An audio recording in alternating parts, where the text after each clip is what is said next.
Hi everybody, I hope you're enjoying your weekend and these last 2 days of our course 3. You're almost done and I couldn't be prouder and more appreciative of all the hard work you've put into the course and the progress that you've made as you come in for a landing.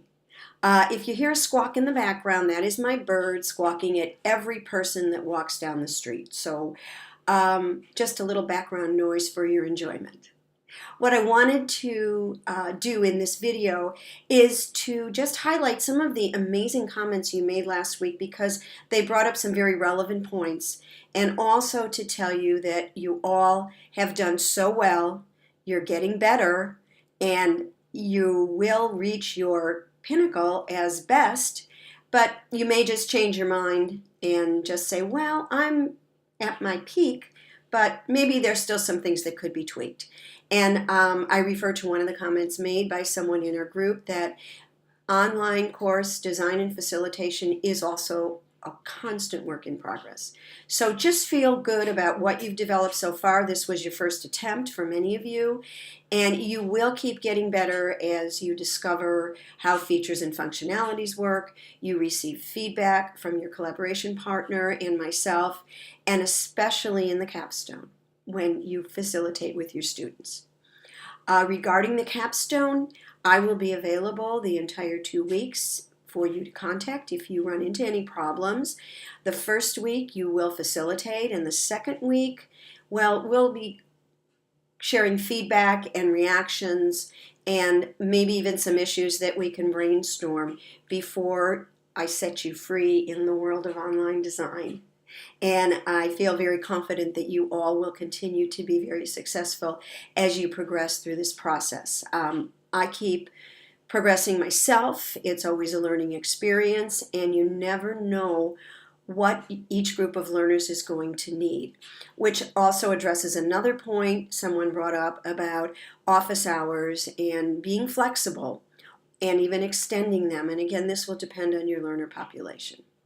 So I wanted to read to you just a couple more points. I'm going to look away for a second because I want to make sure I capture it.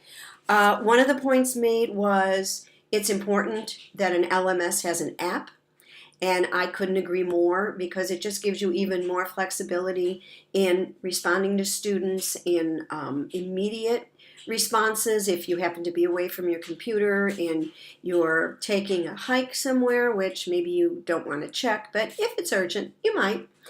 If there is an app, you can go right to the app and enter the information. So that's always a big plus.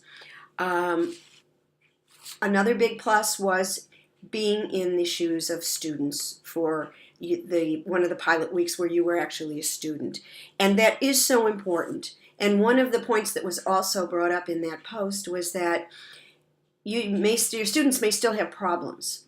And even though it may not be your issue, your role is to jump in and see how you can fix it for that student. And it's greatly appreciated. So the facilitator has a lot of impact on even those areas of a course that may be very well explained, but there may be one student who still doesn't get it. So that's where you need to jump in and make sure that things run smoothly. Student engagement, variety of activities, and also a variety of ways to demonstrate learning in the outcome activities. That online learning is an iterative design process, and we need to set our standards high. We can help our students along the way, and then of course we can also scaffold for some of our students who may be struggling. Work in progress again was emphasized, and the final comment is making the process smarter. And you make it smarter by facilitating more and designing more, so it does become very procedural and very comfortable for you even in the design and the facilitation. So with that, I wish you all a wonderful weekend. I will see you in a week. I hope you enjoy your week's break, and I know you'll all come in for a very smooth landing. Have a happy weekend.